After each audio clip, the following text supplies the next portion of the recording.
Please the court. Honorable Judge and the members of the jury. The plaintiff did not show beyond reasonable doubt that Terry Jackson is guilty of negligent homicide, while the defendants constantly established Jackson's innocence throughout the examination. Terry Jackson is one of the few students who finished in-class driving education course. At first, he did it to get his car, but he took the class seriously and got A on the course. He was fully aware of the situation, and he had a clean record, except the ticket that he got for speeding a few months later after he got his driver's license. Anyone can make that mistake, and he even went to the traffic safety school to clear his record. Now, there were 3 people riding the Suzuki: Terry Jackson, Sean Anderson, and Jane Anderson. Only Jane Anderson was killed in the accident, and why is that? She was the only one who did not wear her seatbelt.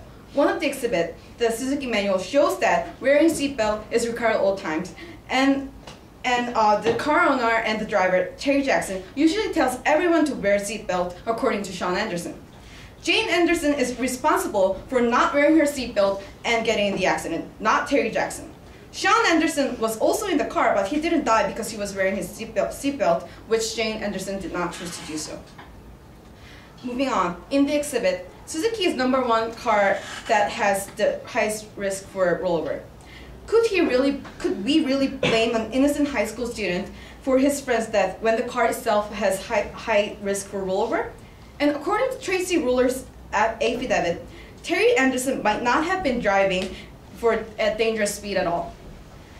From her calculation, Jackson might have been driving for 42 to 43 miles per hour, and the normal speed during daylight hour on Elm would be 40 miles per hour. The speeding standard of 30 miles would cause traffic jam.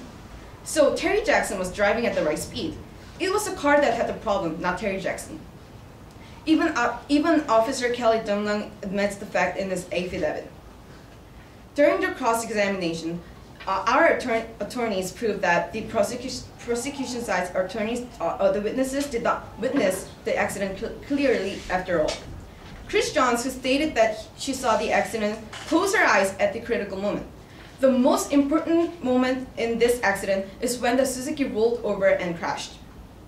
But she missed the scene because she closed her eyes. Even Pat Martin, the very person who was riding the bicycle, didn't see the whole accident. He did not see Jane, even though he was right there at the scene of the accident.